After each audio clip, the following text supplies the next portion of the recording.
오늘 우리에게 주신 하나님의 말씀 창세기 43장 1절부터 34절까지의 말씀입니다. 창세기 43장 1절부터 43절까지의 말씀.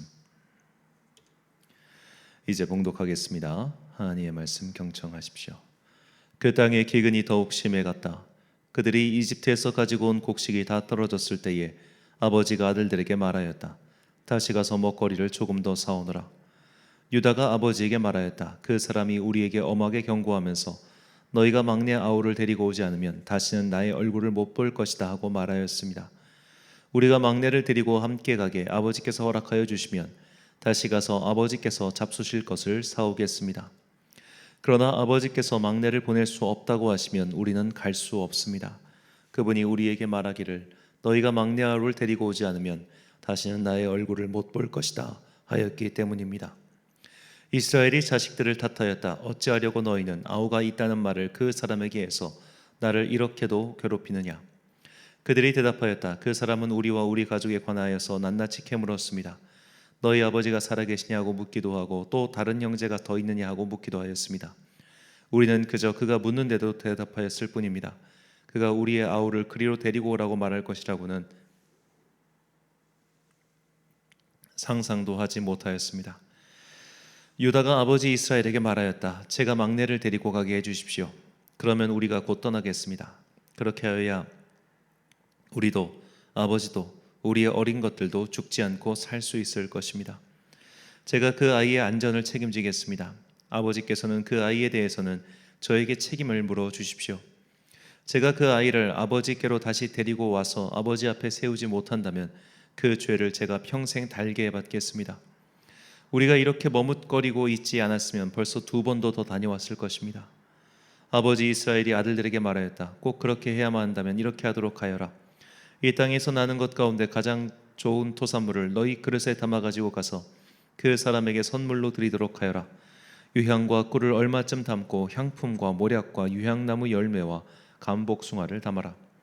돈도 2배를 가지고 가거라. 너희 차로 아귀에 담겨 돌아온 돈은 되돌려 주어야 한다. 아마도 그것은 실수였을 것이다. 너희 아우를 데리고 어서 그 사람에게로 가거라. 너희들이 그 사람 앞에 설 때에 전능하신 하나님이 그 사람을 감동시키셔서 너희에게 자비를 베풀게 해주시기를 빌 뿐이다. 그가 거기에 남아있는 아이와 베냐민도 너희와 함께 돌려보내준다면 더 바랄 것이 없겠다. 자식들을 잃게 되면 잃는 것이지 남들 어떻게 하겠느냐. 사람들은 선물을 꾸리고 돈도 갑절을 지니고 베냐민을 데리고 급히 이집트로 가서 요셉 앞에 섰다. 요셉은 베냐민이 그들과 함께 온 것을 보고서 자기 집 관리인에게 말하였다. 이 사람들을 집으로 데리고 가시오. 짐승을 잡고 밥상도 준비하시오. 이 사람들은 나와 함께 점심을 먹을 것이오. 요셉이 말한 대로 관리인은 그 사람들을 요셉의 집으로 안내하였다. 그 사람들은 요셉의 집으로 안내를 받아 들어가면서 겁이 났다. 그들은 지난번에 여기에 왔을 적에 우리가 낸 돈이 알지도 못하는 사이에 우리의 자루 속에 담겨서 되돌아왔는데 그 돈 때문에 우리가 이리로 끌려온다. 그 일로 그가 우리에게 달려들어서 우리의 나귀를 빼앗고 우리를 노예로 삼으려는 것이 틀림없다 하고 걱정하였다. 그래서 그들은 요셉의 집 문 앞에 이르렀을 때에 요셉의 집 관리인에게 가서 물었다. 우리는 지난번에 여기에서 곡식을 사간 일이 있습니다. 하룻밤 묵어갈 곳에 이르러서 자루를 풀다가 우리가 치른 돈이 액수 그대로 우리 각자의 자루 아귀 안에 고스란히 들어있는 것을 보았습니다. 그래서 우리가 그것을 다시 가지고 왔습니다. 우리는 곡식을 살 돈도 따로 더 가지고 왔습니다. 우리는 누가 그 돈을 우리의 자루 속에 넣었는지 모릅니다. 그 관리인이 말하였다. 그동안 별거 없으셨습니까? 걱정하지 마십시오. 댁들을 돌보시는 하나님, 댁들의 조상을 돌보신 그 하나님이 그 자루에 보물을 넣어주신 것입니다. 나는 댁들이 낸 돈을 받았습니다. 이렇게 말하면서 관리인은 시므온을 그들에게로 데리고 왔다. 관리인은 그 사람들을 요셉의 집안으로 안내하고서 발 씻을 물도 주고 그들이 끌고 온 나귀에게도 먹이를 주었다. 그들은 거기에서 점심을 먹게 된다는 말을 들었으므로 정오에 올 요셉을 기다리면서 장만해 온 선물을 정돈하고 있었다. 요셉이 집으로 오니 그들은 집 안으로 가지고 들어온 선물을 요셉 앞에 내놓고 땅에 엎드려 절을 하였다. 요셉은 그들의 안부를 묻고 난 다음에 전에 그들이 나에게 말한 그 연세 많으신 아버지도 안녕하시오. 그분이 아직도 살아계시오 하고 물었다. 그들은 총리 어른의 종인 소인들의 아버지는 지금도 살아있고 평안합니다 하고 대답하면서 몸을 굽혀서 절을 하였다. 요셉이 둘러보다가 자기의 친어머니의 아들 친동생 베냐민을 보면서 이 아이가 지난번에 그대들이 나에게 말한 바로 그 막내 아우요 하고 물었다. 그러면서 그는 귀엽구나, 하나님이 너에게 복 주시기를 빈다 하고 말하였다. 요셉은 자기 친동생을 보다가 마구 치밀어 오르는 형제의 정을 누르지 못하여 급히 울 곳을 찾아 자기의 방으로 들어가서 한참 동안 울고 얼굴을 씻고 도로 나와서 그 정을 누르면서 밥상을 차리라고 명령하였다. 밥상을 차리는 사람들은 요셉에게 상을 따로 차려서 올리고 그의 형제들에게도 따로 차리고 요셉의 집에서 먹고 사는 이집트 사람들에게도 따로 차렸다. 이집트 사람들은 히브리 사람들과 같은 상에서 먹으면 부정을 탄다고 생각하기 때문에 상을 같이 차리지 않은 것이다. 요셉의 형제들은 안내를 받아가며 요셉 앞에 앉았는데 앉고 보니 맏아들로부터 막내 아들에 이르기까지 나이 순서를 따라서 앉게 되었다. 사람들은 어리둥절하면서 서로 쳐다보았다. 각 사람이 먹을 것은 요셉의 상에서 날라다 주었는데 베냐민에게는 다른 사람보다 5몫이나 더 주었다. 그들은 요셉과 함께 취하도록 마셨다. 아멘. 내려놓고 내려놓기란 제목으로 하나님의 말씀 선포하겠습니다. 자식을 잃은 슬픔을 사자성어로 단장지혜라고 표현합니다. 단어 그대로 장이 끊어지는 고통이라는 것이죠. 옛날 중국 전국시대에 진나라의 장수 환온이 총나라를 침공하기 위해 강을 거슬러 올라갔습니다. 이때 병사 한 명이 강변에 놀고 있는 새끼 원숭이 한 마리를 잡았습니다. 어미 원숭이는 그 새끼가 탄 배를 쫓아서 40km 가까이를 내려갔습니다. 그리고 마침내 강폭이 좁아지던 곳에서 배를 향해 뛰었습니다. 그런데 배에 도착하자마자 어미 원숭이는 이미 죽어 있었습니다. 한 병사가 이상하게 여겨서 어미 원숭이의 배를 갈라보니 이미 장이 다 끊어져 있었습니다. 한낱 민물조차도 자식을 잃은 슬픔이 이 정도일진데 하물며 자녀를 키우는데 가장 많은 시간과 노력이 필요한 인간이라면 그 슬픔이 얼마나 크겠습니까? 포유류 중에 새끼가 가장 약하고 또 가장 손이 많은 것이 인간입니다. 성경에는 이런 자식을 먼저 보낸 사례가 몇 번 나오죠. 다윗이 그랬고 또 욥도 그랬습니다.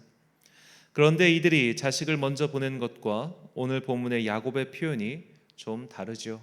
본문 14절 말씀입니다. 전능하신 하나님께서 그 사람 앞에서 너희에게 은혜를 베푸사 그 사람으로 너희 다른 형제와 베냐민을 돌려보내게 하시기를 원하노라. 내가 자식을 잃게 되면 잃으리로다. 아멘. 여기서 자식을 잃다라는 히브리어는 자동사, 즉 하나의 단어입니다. 샤칼이라는 단어인데 이 단어는 구약 성경에 23번 등장하지만 이 23번의 용례 중에 실제 사례로 적용된 것은 야곱 하나뿐입니다. 다윗도 욥도 자식을 잃었지만 이런 표현을 사용하지는 않았습니다.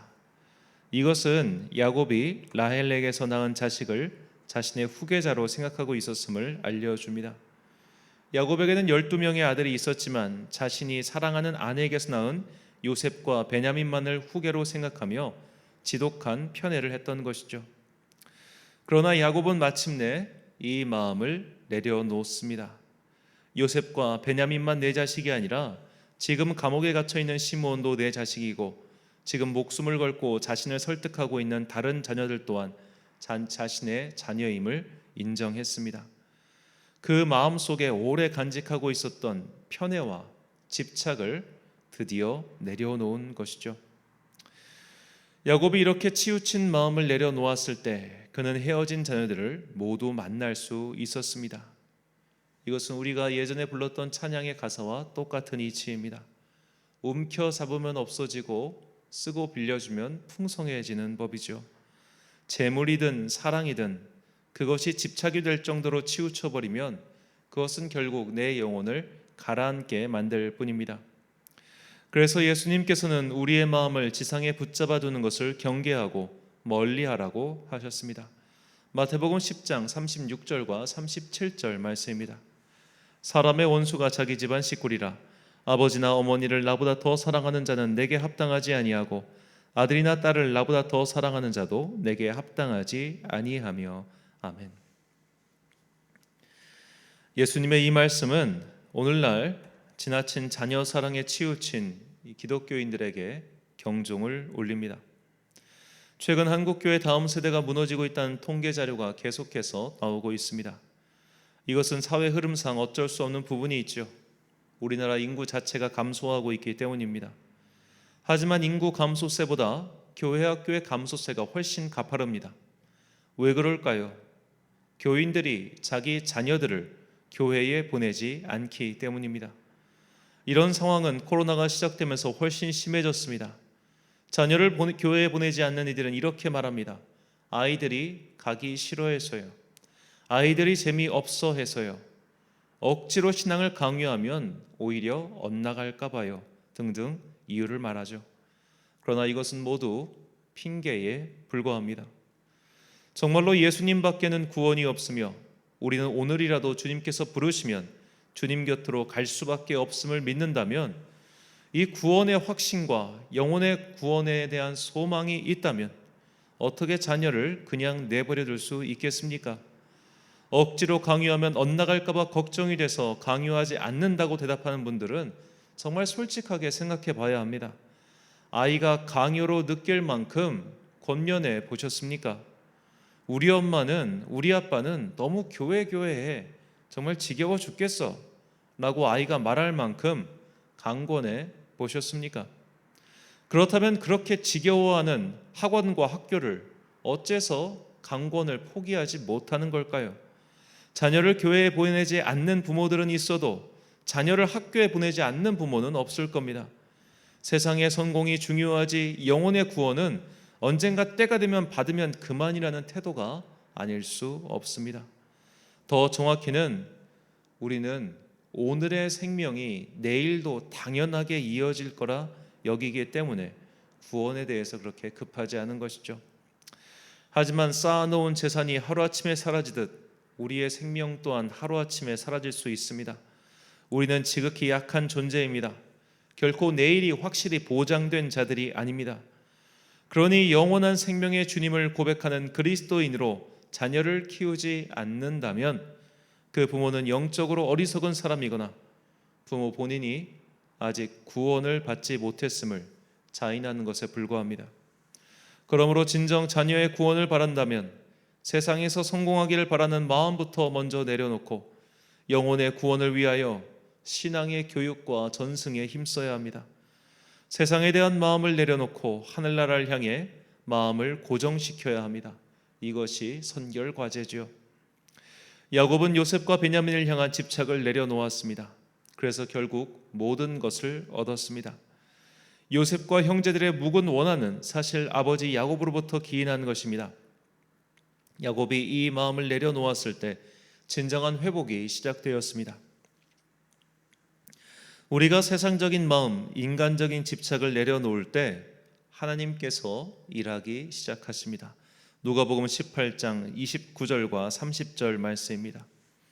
이르시되 내가 진실로 너희에게 이르노니 하나님의 나라를 위하여 집이나 아내나 형제나 부모나 자녀를 버린 자는 현세에 여러 배를 받고 내세에 영생을 받지 못할 자가 없느니라 하시니라. 아멘. 사랑하는 천안 광성교회 성도 여러분, 그리고 이 새벽을 함께 깨우고 계신 귀한 주님의 자녀 여러분, 세상에 쏠려 있는 내 마음은 무엇입니까? 내 영혼을 세상의 중력에 묶어두고 있는 것은 무엇입니까? 그것이 설령 세상 모두가 칭송하고 따라가는 가족 사랑, 자녀 사랑이라 할지라도 그 마음을 내려놓으시기 바랍니다. 아브라함이 이삭을 주님의 제단 위에 올려놨을 때 비로소 그는 만민족의 아버지, 그 이름 그대로 아브라함이 되었습니다. 야곱이 자녀를 향한 집착을 내려놓았을 때 잃어버렸던 아들을 만날 수 있었습니다. 반면에 야곱의 어머니 리브가가 그 자녀에 대한 집착을 내려놓지 못하고 그녀는 결국 그 아들을 평생 보지 못했죠. 내려놓음이 회복의 시작이요 축복의 통로입니다. 이 진리를 잊지 마시고 오늘도 기도하며 세상을 향한 나의 집착은 무엇인지 분별하시고 기도와 믿음 생활을 통해 그런 것들을 내려놓는 훈련을 하시기 바랍니다. 그때부터 진정한 회복과 축복이 시작됩니다.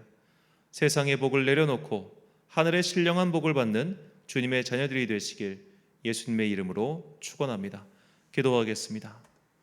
사랑과 은혜가 충만하신 아버지 하나님, 우리를 이 세상에 발목 잡아두는 내 안의 집착과 욕망은 무엇인지 이 새벽 그것을 분별하게 하시고 그런 것들을 내려놓고 또 내려놓는 지혜로운 자녀가 되게 하여 주옵소서. 가장 중요한 것은 영혼의 구원이라는 것을 다시 한번 깨닫게 해주니 감사합니다. 우리의 가족들과 우리의 자녀들, 그들을 위하여, 그들의 영혼의 구원을 위하여 더욱더 힘쓰고 노력하는, 정말로 내가 영혼 구원을 받은 자라면 당연히 이 기쁨을 전하는 것이 마땅할 터인데 껍질만 그리스도인이 아닌 진실한 그리스도인이 될 수 있도록 이 시간 각자의 영혼 가운데 성령을 선물로 내려 주옵소서. 한 주간의 중간인 수요일입니다. 오늘도 시간과 공간을 구별하여 각자의 장소에서 예배드리는 귀한 자녀들에게 복의 복을 더하여 주시옵시고 말씀을 깨닫는 지혜가 있게 하사 이 어두운 세상 가운데서 좌로나 우로나 치우치지 아니하고 주님께서 가라고 하신 그 길을 곧게 걸어가는 당신의 복된 자녀들 되게 하여 주옵소서. 오늘 하루도 참 좋으신 우리 주님의 은총과 평강이 온 성도들과 함께 하시길 간절히 소망하오며 이 모든 말씀 우리를 사랑하시는 예수님의 이름으로 기도드립니다. 아멘.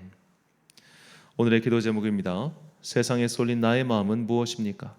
내 안에 있는 세상을 향한 욕망, 집착 등을 분별하시고 그 마음을 내려놓을 수 있도록 주님의 도움을 구하십시오. 오늘 주신 기도의 제목 가지고 기도와 묵상에 힘쓴 하루 되시길 바랍니다. 기도하겠습니다.